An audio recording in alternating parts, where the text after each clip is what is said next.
Hello friend, आप सभी का बहुत बहुत स्वागत है आपके अपने IAS ऑफिसर यूट्यूब चैनल पे। दोस्तों, आज की वीडियो में यहाँ पे BA BSc BCom fourth semester के लिए यहाँ पे दिया गया है। जो इस वीडियो में माध्यम से बताया जाएगा, जो सब्जेक्ट को कैलकुलर सब्जेक्ट है, जो पेपर का नाम है फिजिकल एजुकेशन एंड योगा।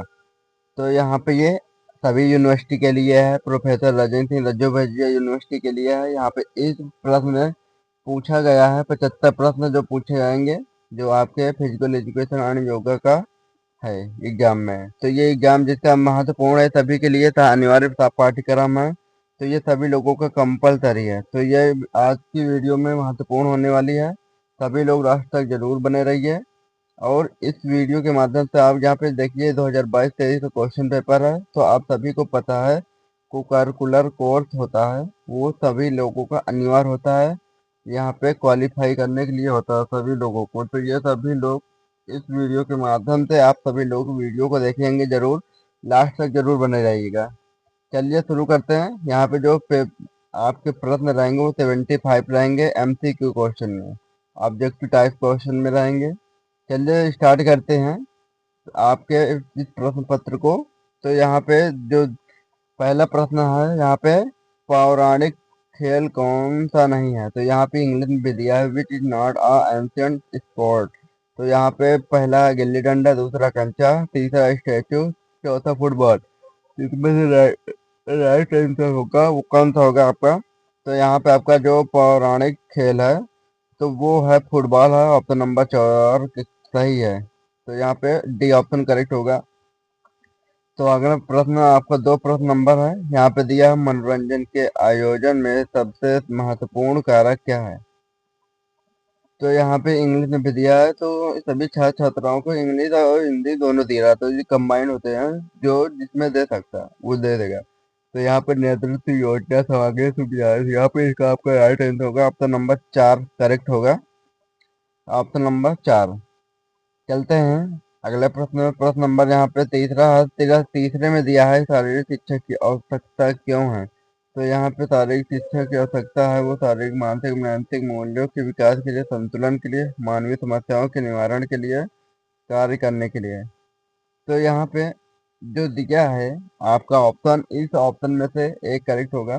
सभी लोग लास्ट तक जरूर बने रहिए हमारे IAS ऑफिसर यूट्यूब चैनल पे। वीडियो को जरूर शेयर कीजिएगा, आप सभी दोस्तों से निवेदन है। तो यहाँ पे आपके ऑप्शन दिए हैं।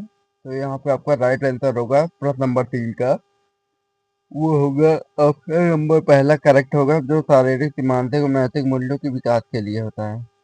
तो यहाँ पे आपका शारीरिक शिक्षा की आवश्यकता होती है, तो आपका यहाँ पे आपका करेक्ट होगा। चलते हैं अगले प्रश्न में। प्रश्न नंबर 4, फिटनेस का अर्थ क्या है। तो यहाँ पे फिटनेस का अर्थ है, वो है, ऑप्शन दिया है, बिना थके प्रतिदिन, वो यहाँ पे आपका फिटनेस का अर्थ है वो स्वस्थ होना, ऑप्शन नंबर दूसरा करेक्ट होगा। चलते हैं अगले प्रश्न में। प्रश्न में दिया है कि शारीरिक फिटनेस का क्या महत्व है। तो यहाँ पे शारीरिक फिटनेस का क्या महत्व है, तो यहाँ पे ऑप्शन दिया है कि वजन को नियंत्रित करना, दिल को स्वस्थ रखना, स्ट्रोक कम करता है, उपरोक्त सभी। तो यहाँ पे इन तीनों ऑप्शन करेक्ट होगा। तो यहाँ पे ऑप्शन नंबर 4 था करेक्ट होगा, उपरोक्त सभी। चलते हैं अगले प्रश्न में, प्रश्न नंबर 6 पे। तो यहाँ पे दिया गया है कि स्वास्थ्य को प्रभावित करने वाला कारक है। तो जो स्वास्थ्य को प्रभावित करने वाला कारक है वो कौन सा। तो यहाँ पे ऑप्शन है, वातावरण, पानी, अनुवांशिकी, स्वास्थ्य, सेवाएं, दैनिक खान पान। तो यहाँ पे दोस्तों जो खाद्य को प्रभावित करने वाला कारक है वो होगा आपका ऑप्शन दैनिक खान पान होगा, ऑप्शन नंबर चौथा करेक्ट होगा, जो आपका चौथा ऑप्शन करेक्ट होगा। तो यहाँ पे आपका करेक्ट होगा, मोस्ट इम्पोर्टेंट भी है। चलते हैं अगले प्रश्न पे। प्रश्न नंबर यहाँ पे स्वास्थ्य संबंधी फिटनेस के घटक हैं। तो स्वास्थ्य संबंधी फिटनेस के घटक हैं, वहाँ पे ऑप्शन दिया मांसपेशी शक्ति, अधिक ऊर्जा, ऑप्शन 3 दिया बल, ऑप्शन 4 दिया अनुकूल। तो यहाँ पे जो दिया है आपका, जिसमें से आपका सही आंसर हो जाएगा वो ऑप्शन नंबर यहाँ पे 3 होगा, बल, आपका स्ट्रेंथ या फोर्स होगा। तो ऑप्शन नंबर यहाँ पे तीसरा ऑप्शन करेक्ट है। क्वेश्चन आपका 8वां यहाँ पे दिया है, वेलनेस का अर्थ है। तो यहाँ पे स्वस्थ रहना, मन आत्मा और शरीर को स्वस्थ रखना, बीमारियों को दूर रखना, तो उपरोक्त सभी। तो इनमें से जो आपका सही आंसर हो जाएगा ऑप्शन नंबर 4 करेक्ट होगा। आपका इस प्रश्न नंबर 8 का करेक्ट ऑप्शन होगा। तो यहाँ पे आपका ये जो वेलनेस का अर्थ है, तो यहाँ पे आपका ऑप्शन चौथा करेक्ट होगा। चलते हैं यहाँ पे हमारे अगला प्रश्न है, प्रश्न नंबर 9 पे। दोस्तों ये वीडियो पसंद आई हो तो जरूर शेयर कीजिएगा और हमारे वीडियो को लाइक कीजिएगा। नए हो तो चैनल पर सब्सक्राइब कर लीजिएगा। हमारे आईएएस ऑफिसर यूट्यूब चैनल को। दिया है मोटापा किससे मापा जाता है? मोटापा मापा जाता है शरीर की जल की मात्रा से, तौल कर, बीएमआई, एम आई सी। तो यहाँ पे जो आपका मापा जाता है मोटापा को, वो है यहाँ पे एक बीएमआई के द्वारा मापा जाता है। तो यहाँ पे आपका राइट आंसर होगा ऑप्शन नंबर तीसरा करेक्ट होगा। चलते हैं अगले प्रश्न नंबर 10 पे। मोटापे का लक्षण क्या है? तो मोटापे का लक्षण है नींद आना, खर्राटे लेना, सांस जल्दी फूलना, उपरोक्त सभी। तो यहाँ पे आपका ऑप्शन होगा जो इस मोटापे का लक्षण है वो है यहाँ पे दोस्तों, तो इस सभी के अंतर्गत आएगा था। तो यहाँ पे आपका ऑप्शन चौथा करेक्ट होगा, उपरोक्त सभी। अगला प्रश्न देखेंगे यहाँ पे प्रश्न नंबर 11। वजन बढ़ने का कारण है? तो वजन बढ़ने का कारण है वो थायराइड, दूसरा ऑप्शन है बीआई, तीसरा अच्छा मोटाबॉलिज्म, चौथा दैनिक खान पान। तो यहाँ पे जो है वजन बढ़ने का कारण है वो दैनिक खान पान से होता है। तो ऑप्शन चौथा करेक्ट होगा आपका, ऑप्शन 4 करेक्ट होगा, राइट आंसर होगा। अगला प्रश्न है प्रश्न नंबर यहाँ पे 12 में देखते हैं पक्षाघात क्या होता है? तो जो पक्षाघात होता है वो है आपका यहाँ पे दोस्तों, यहाँ पे जो पक्षाघात होता है तो यहाँ पे जो मस्तिष्क में ब्लड होता है उसका सर्कुलेशन टूट जाता है। तो यहाँ पे ऑप्शन एक हो जाए कोशिकाओं का बंद होना, मस्तिष्क में रक्त की आपूर्ति रुक जाना, धमनियों में मैल जम जाना, या खून पतला हो जाना। तो यहाँ पे आपका हो जाएगा, ये होगा आपका ऑप्शन, यहाँ ऑप्शन बी करेक्ट होगा, दूसरा नंबर। अगले प्रश्न में प्रश्न नंबर 13 पे चलते हैं। तनाव किससे कितने प्रकार के होते हैं? जो तनाव होते हैं वो होता है, पहला होता है यहाँ पे सकारात्मक, नकारात्मक, सकारात्मक, नकारात्मक, बौद्धिक तनाव। तो यहाँ पे ऑप्शन नंबर यहाँ पे जो होते हैं वो तनाव होंगे, वो यहाँ पे तनाव के प्रकार होंगे वो दो होंगे, जो ऑप्शन सकारात्मक एवं नकारात्मक। ऑप्शन नंबर सी करेक्ट होगा, पॉजिटिव और नेगेटिव। प्रश्न नंबर यहाँ पे 14 में दिया गया है तनाव क्या है? तो जो तनाव है वो होगा कार्य के प्रति रुचि, मानवीय स्थिति में उपजा विकार, कार्य के प्रति रुचि न होना, नींद की समस्या। तो इसका राइट आंसर होगा इस प्रश्न का, तो वो होगा मन स्थिति में उपजा विकार। ऑप्शन दूसरा करेक्ट होगा, दूसरा नंबर करेक्ट होगा। चलते हैं अगले प्रश्न में। अगला प्रश्न है प्रश्न नंबर 15 में दिया गया है निम्नलिखित में से कौन सा तनाव का स्रोत है? तो यहाँ पे जो स्रोत है वो कौन सा है? तो यहाँ पे पर्यावरण, सामाजिक तनाव, शारीरिक तनाव, उपरोक्त सभी। तो यहाँ पे आपका सही उपरोक्त होगा, उपरोक्त सभी। ऑप्शन नंबर 4 करेक्ट होगा, उपरोक्त सभी होगा। ये सारे तीनों करेक्ट हैं जो तनाव के स्रोत हैं। प्रश्न नंबर 16 पे चलते हैं। निम्नलिखित में से कौन नकारात्मक तनाव का उदाहरण है? तो नकारात्मक तनाव का उदाहरण है बेरोजगारी, कानूनी समस्या, तलाक, उपरोक्त सभी। तो यहाँ पे नकारात्मक तनाव का उदाहरण है, तो ये यहाँ पे राइट आंसर होगा, वो हो जाएगा option all of the above हो जाएगा। ऑप्शन 4 करेक्ट होगा, ऑप्शन नंबर चौथा करेक्ट होगा, जो उपरोक्त सभी है। तो ये सारे ऑप्शन आपके करेक्ट होगा। चलते हैं अगले प्रश्न पे। अगला प्रश्न नंबर 17 में ओलंपिक ध्वज में गोलों की संख्या कितनी होती है? तो यहाँ पे जो ओलंपिक ध्वज में गोलों की संख्या होती है वो ऑप्शन नंबर यहाँ पे 6, ऑप्शन दो से में 3, 5, 8, 4। तो यहाँ पे ओलंपिक ध्वज के गोलों की संख्या होती है वो होती है यहाँ पे 5। ऑप्शन नंबर दूसरा करेक्ट होगा, प्रश्न नंबर 17 का दूसरा करेक्ट होगा, करेक्ट आंसर। अगले प्रश्न पे चलते हैं। प्रश्न नंबर 18 में द्रोणाचार्य अवार्ड किसको दिया जाता है? तो यहाँ पे आप सभी लोग जानते हैं ये वेरी वेरी मोस्ट इम्पोर्टेंट है ये प्रश्न।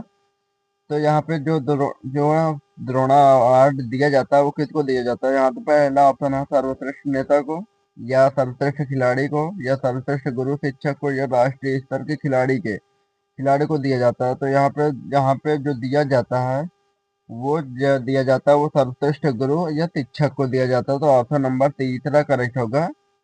अगला प्रश्न है प्रश्न नंबर 19 में देखेंगे कि बास्केटबॉल में मैच की शुरुआत कैसे होती है। तो यहाँ पे किक से होती है, या थ्रो बॉल से, या जंप से, या जंप किक से होता है।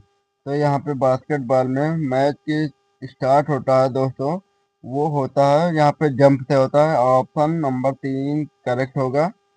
अगला प्रश्न है प्रश्न नंबर 20 में देखेंगे वॉलीबॉल कोर्ट की माप क्या होती है। तो यहाँ पे वॉलीबॉल की माप कोर्ट की माप होती है, वो होता है यहाँ पे जो होते हैं यहाँ पे 18 मीटर इंटू 9 मीटर होता है। ऑप्शन नंबर यहाँ पे 2 करेक्ट होगा, आपका राइट आंसर होगा। अगला प्रश्न पे चलते हैं प्रश्न नंबर 21 पे, कि कह रहा है कि यहाँ पे पेनाल्टी किस किस खेल से संबंधित है। जो पेनाल्टी है वो किससे संबंधी है, वो हॉकी से संबंधी है। ऑप्शन नंबर यहाँ पे दूसरा करेक्ट होगा।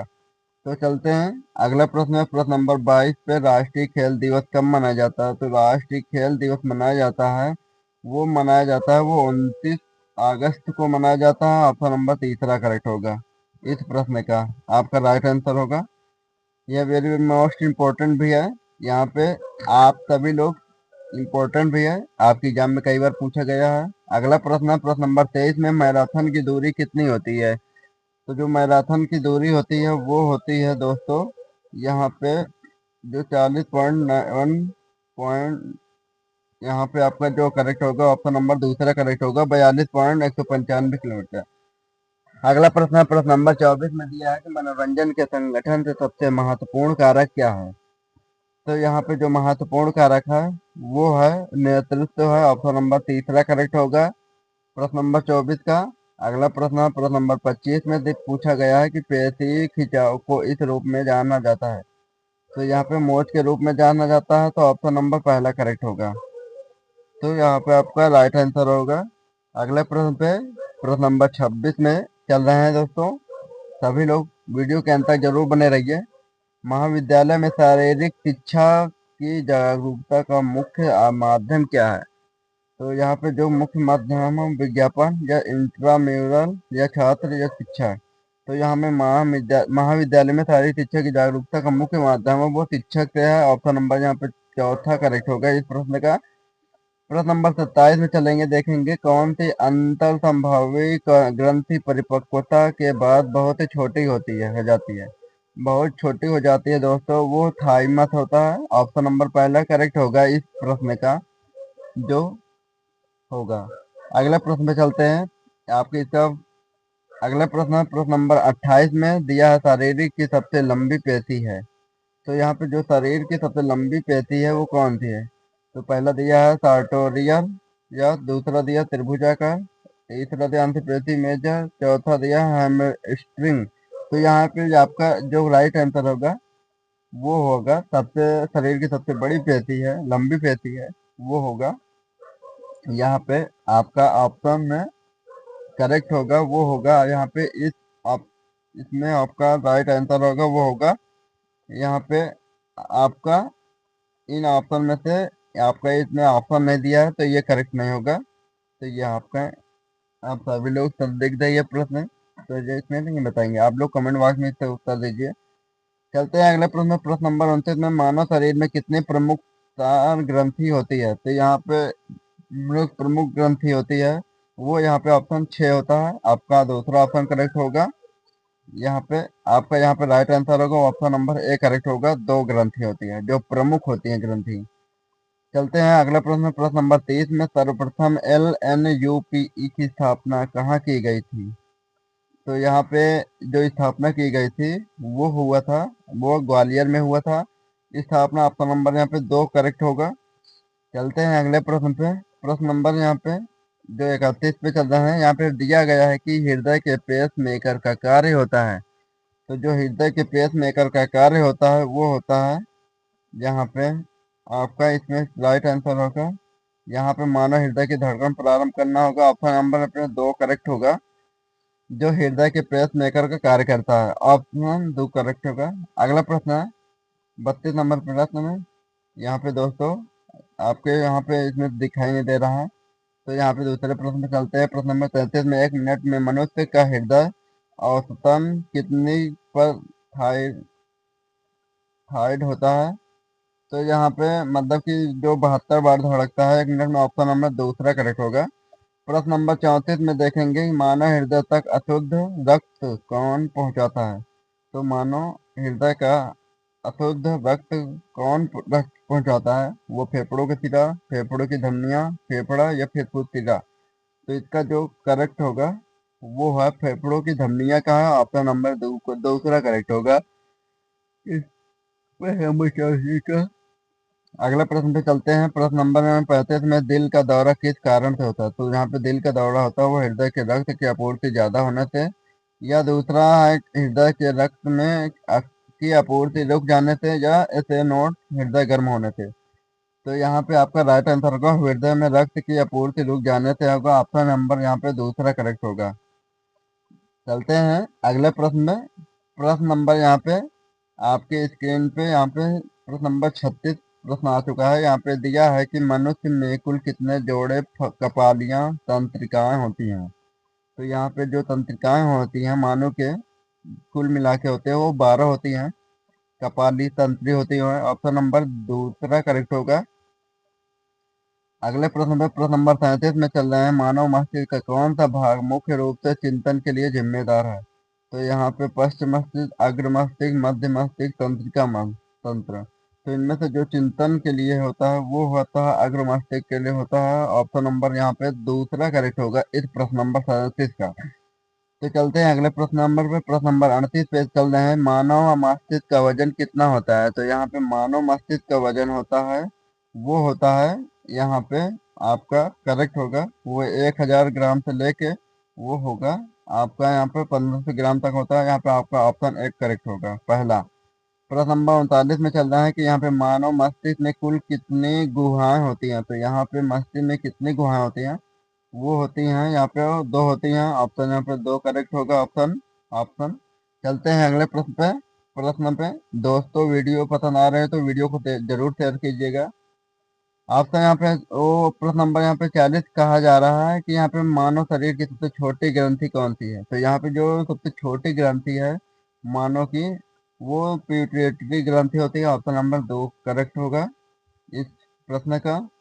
अगले प्रश्न पे चल रहे हैं। प्रश्न नंबर 41 में मानव शरीर का तापमान कौन नियंत्रित करता है? तो यहाँ पे मानव शरीर का तापमान नियंत्रित करता है वो है यहाँ पे आपका जो जो नियंत्रित करता है टेम्परेचर को। तो मतलब कि यहाँ पे आपका राइट आंसर होगा वो होता है हाइपोथैलेमस, ऑप्शन नंबर दूसरा करेक्ट होगा जो इस करेक्ट होगा। प्रश्न नंबर 42 पे यहाँ पे दिया गया है कि ओलंपिक खेल का शुभारंभ किस देश में हुआ? तो जो ओलंपिक खेल का शुभारंभ हुआ था वो एथेंस में हुआ था, ऑप्शन नंबर यहाँ पे तीसरा करेक्ट होगा जो एथेंस में हुआ था।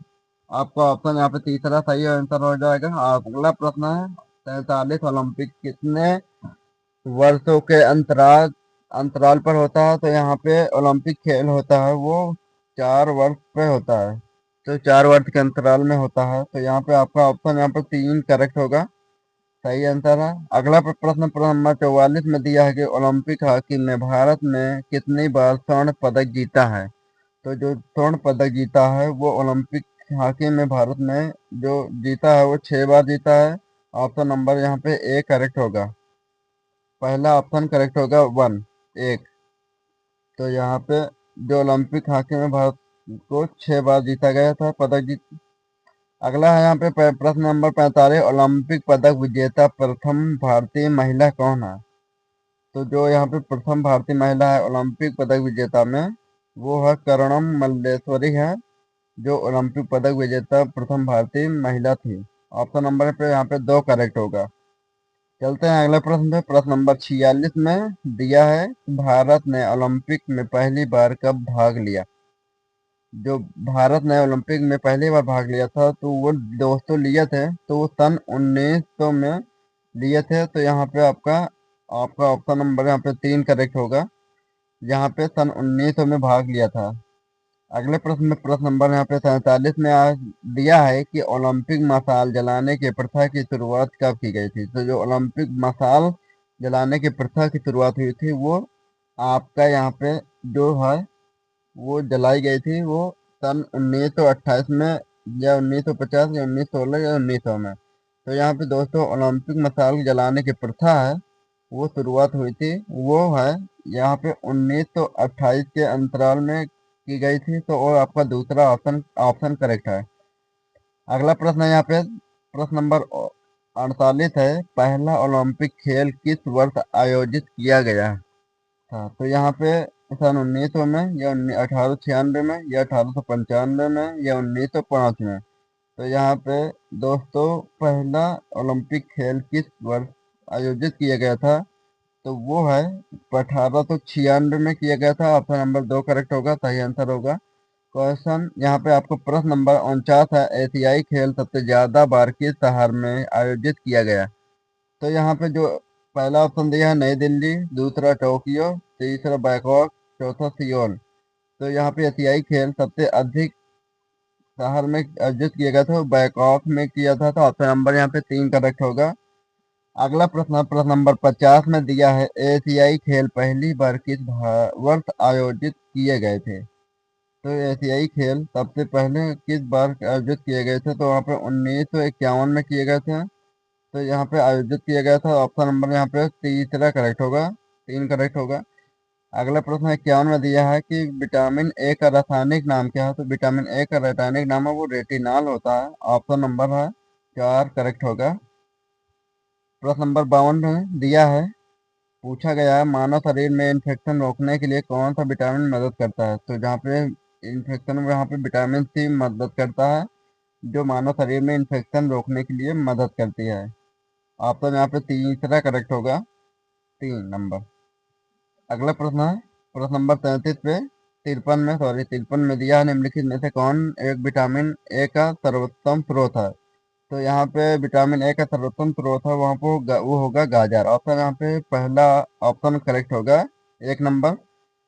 अगला प्रश्न है प्रश्न नंबर 54 में दिया है, रतौंधी किस विटामिन की कमी से होता है? तो जो रतौंधी होता है वो विटामिन से होता है। यहाँ पे ऑप्शन में ऑप्शन दिया है vitamin A, vitamin B, vitamin C, vitamin D. तो यहाँ पे विटामिन ए की कमी से होता है रतौंधी। ऑप्शन ए करेक्ट होगा। अगला प्रश्न है प्रश्न नंबर 55 में, जो आपके स्क्रीन पे आ चुका है, यहाँ पे दिया गया है कि विटामिन ए की कमी के क्या जो विटामिन ए की कमी के कारण क्या होता है? तो यहाँ पे बाल का झड़ना, पेचिश, कमजोरी, रतौंधी। तो यहाँ पे आपका ऑप्शन हो जाएगा 4 नंबर, ऑप्शन करेक्ट होगा, रतौंधी होगा। अगला प्रश्न है प्रश्न नंबर 56 में, विटामिन बी का रासायनिक नाम क्या है? तो विटामिन बी का रासायनिक नाम है वो है यहाँ पे आपका जो ऑप्शन दिया है, रेटिनॉल, एस्कॉर्बिक एसिड, थायमीन, टेकोफेराल। तो यहाँ पे आपका जो होगा वो थायमीन होगा। ऑप्शन नंबर 3 करेक्ट होगा। प्रश्न अगला में चल रहे हैं, जो 57 दिया है प्रश्न नंबर। तो यहाँ पे विटामिन बी 7 का रासायनिक नाम है, जो विटामिन 7 का रासायनिक नाम है वो होगा आपका यहाँ पे करेक्ट होगा। यहाँ पे बी 7 का रासायनिक, तो यहाँ पे जो आपका यहाँ पे होगा वो बायोटीन होगा, बायोटीन होगा। ऑप्शन नंबर यहाँ पे 4 करेक्ट होगा प्रश्न नंबर 57 का। अगला प्रश्न है प्रश्न नंबर 58 में, पूछा गया है कि विटामिन सी का सबसे अच्छा स्रोत क्या है? दूध, मांस, गाजर या आंवला। तो यहाँ पे विटामिन सी का सबसे अच्छा स्रोत है वो होगा आंवला होगा। ऑप्शन नंबर 4 करेक्ट होगा। अगला प्रश्न है प्रश्न नंबर 59 में, विटामिन डी का सर्वोत्तम स्रोत क्या होता है? तो यहाँ पे विटामिन डी का स्रोत होता है वो सूर्य का प्रकाश होता है। यहाँ पे आप पहला ऑप्शन करेक्ट होगा, ए नंबर पहला।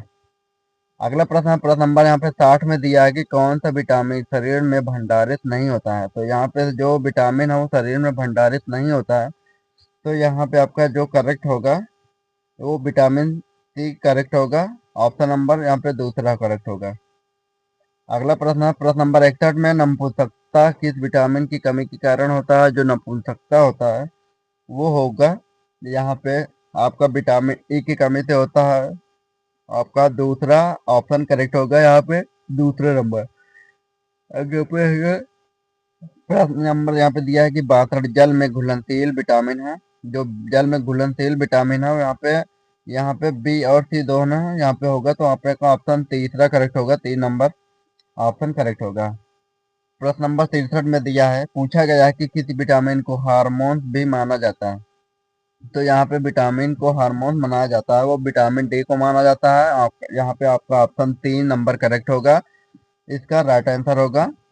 ठीक है, अगला प्रश्न है, लार के द्वारा प्रश्न नंबर 64 में लार किसके पाचन में सहायता करते हैं? तो वो कार्बोहाइड्रेट के रूप में पाचन में सहायता करते हैं। ऑप्शन नंबर यहाँ पे पहला करेक्ट होगा, जो लार के पाचन में सहायता करती है, इसका राइट आंसर होगा। प्रश्न नंबर यहाँ पे 65 में दिया गया है कि मानव शरीर में किस पोषक तत्व की कमी के कारण शरीर में वृद्धि धीमी हो जाती है? तो यहाँ पे शरीर में वृद्धि धीमी हो जाती है, वो होते कार्बोहाइड्रेट या विटामिन। तो यहाँ पे प्रोटीन हमें बता, तो यहाँ पे आपका दूसरा नंबर करेक्ट होगा, प्रोटीन होगा। अगले प्रश्न की ओर बढ़ेंगे। प्रश्न नंबर यहाँ पे 66 में दिया है कि सब्जियों से मुख्यतः हमें क्या प्राप्त होता है? तो सब्जियों से मुख्यतः हमें आयरन प्राप्त होता है। ऑप्शन पहला करेक्ट होगा, सबसे ज्यादा अगर देखा जाए तो वो आयरन ही प्राप्त होता है। तो सबसे यहाँ पे आपका ऑप्शन ए करेक्ट होगा, सही जवाब है। अगला प्रश्न है, प्रश्न नंबर 67 में दिया है कि एक गिलास पानी पीने से कितने कैलोरी मिलती है? तो एक गिलास पानी पीने में वो यहाँ पे दिया है 2 कैलोरी, 0 कैलोरी, 5 कैलोरी, 1 कैलोरी। तो यहाँ पे एक गिलास पानी पीने में वो 0 कैलोरी प्राप्त होती है। ऑप्शन नंबर दूसरा करेक्ट होगा। प्रश्न नंबर 68 में दिया है, प्रोटीन की मात्रा सबसे ज्यादा किसमें पाई जाती है? तो वो चावल में पाई जाती है, सोयाबीन में पाई जाती है, या दाल में पाई जाती है, या चना में पाई जाती है? तो यहाँ पे प्रोटीन की सबसे ज्यादा मात्रा पाई जाती है, वो सब इनमें तीनों सबसे महत्वपूर्ण हो जा रहा है। सोयाबीन में, दाल, चना में भी पाया जाता है प्रोटीन। तो इसमें सबसे ज्यादा की बात की जाए तो लगभग 50% की, तो वो है सोयाबीन है। ऑप्शन नंबर यहाँ पे 2 करेक्ट होगा, सी करेक्ट होगा, वो 50%। अगला प्रश्न है, प्रश्न नंबर यहाँ पे 69 में है, टाइफाइड के से शरीर का कौन सा अंग प्रभावित होता है? तो यहाँ पे टाइफाइड से होता है अमाशय, अग्नाशय, अमाशय, आंत। तो यहाँ पे दोस्तों टाइफाइड से शरीर का कौन अंग प्रभावित होता है? वो आंत होती है। ऑप्शन नंबर यहाँ पे 4 करेक्ट होगा, इस प्रश्न का राइट आंसर होगा, सही होगा। अगला प्रश्न है, प्रश्न नंबर 70 में दिया है, मानव शरीर का कौन सा भाग पीलिया में दुष्प्रभावित होता है? यहाँ पे ऑप्शन दिया, छोटी आंत, अग्नाशय, माता, यकृत। तो यहाँ पे जो होगा यकृत होता है। ऑप्शन नंबर 4 करेक्ट होगा, जो आपका यहाँ का राइट आंसर होगा। इस प्रश्न का आपका करेक्ट उत्तर होगा। प्रश्न नंबर 71 पे पूछा है, किस तत्व की कमी के कारण थायराइड घेंघा रोग बन जाता है? तो यहाँ पे जो घेंघा रोग बन जाता है वो फास्फोरस है, नाइट्रोजन, कैल्शियम, आयोडीन। तो यहाँ पे आयोडीन की कमी से घेंघा रोग बन जाता है। प्रश्न नंबर आपका 72 है, यहाँ पे हैजा का क्या कारण है? तो जो हैजा का कारण है वो है आपका जीवाणु होता है। ऑप्शन नंबर यहाँ पे 2 करेक्ट होगा। अगला प्रश्न है, प्रश्न नंबर 73 में पूछा गया, निम्नलिखित में से कौन सा स्कर्वी रोग के इलाज में उपयोगी है? तो स्कर्वी रोग के रूप में इलाज के में उपयोगी है, वो आंवला है। ऑप्शन नंबर यहाँ पे सी करेक्ट होगा, तीसरा नंबर। अगले प्रश्न में चलते हैं। प्रश्न नंबर यहाँ पे 74 दिया गया है कि निम्नलिखित में से कौन सा काइकोसिस का कारण नहीं है? तो यहाँ पे काइकोसिस का कारण नहीं है, वो है कुपोषण, सूखा रोग, मोटापा, कंधे पर भारी बोझ उठाना। तो यहाँ पे आपका राइट आंसर हो जाएगा, और वो ऑप्शन नंबर सी करेक्ट होगा, मोटापा, ऑप्शन नंबर 3। इस प्रश्न का लास्ट है उत्तर है, यहाँ पे दिया है, अंतरराष्ट्रीय योग दिवस किस तिथि को मनाया जाता है? वेरी वेरी मोस्ट इंपॉर्टेंट है, वो 21 जून को मनाया जाता है। ये correct option, option number 3 correct होगा। इस क्वेश्चन में आपके 75 क्वेश्चन कराए गए हैं। ये वेरी मोस्ट इंपॉर्टेंट है, जो ऑब्जेक्टिव टाइप में क्वेश्चन है। यहाँ पे रिलेटेड प्रश्न है जो आपके एग्जाम में पूछे जाएंगे, जिसमें से दोस्तों और क्वेश्चन पेपर हमने और सॉल्व कर रहे हैं। आप जाइएगा प्ले लिस्ट के चैनल में, जाएंगे चैनल पे, प्ले लिस्ट पे जाएंगे तो वहाँ पे सारी वीडियो मिल जाएंगे आपको। तो यहाँ पे आपके सारे वेरी वेरी मोस्ट इम्पोर्टेंट है। आप सभी लोग यहाँ पे अगले यहाँ पे नेक्स्ट में ऑब्जेक्टिव टाइप में 100 प्रश्न के हल कराए जाएंगे। तो वहाँ पे भी आप लाइव बने रहिए हमारे आईएएस ऑफिसर यूट्यूब चैनल पे। तो यहाँ पे चलते हैं। तो वीडियो पसंद आई हो तो दोस्तों लाइक कीजिएगा, और दोस्तों जरूर शेयर कीजिएगा अपने इस वीडियो को, जो अपने आईएएस ऑफिसर यूट्यूब चैनल को जरूर शेयर कीजिएगा। और हमारे आईएएस ऑफिसर यूट्यूब चैनल पर नए हो तो वीडियो को लाइक कीजिएगा, वीडियो को शेयर करना ना भूलें, और हमारे चैनल को सब्सक्राइब करना पूर्ण तरह से निश्चित ना भूलें। सभी से निवेदन है, और इसी तरह हम आपको वीडियो बताएंगे आपको एग्जाम से रिलेटेड रहेंगे। सभी लोग बने रहिए। मिलते हैं अगले वीडियो में।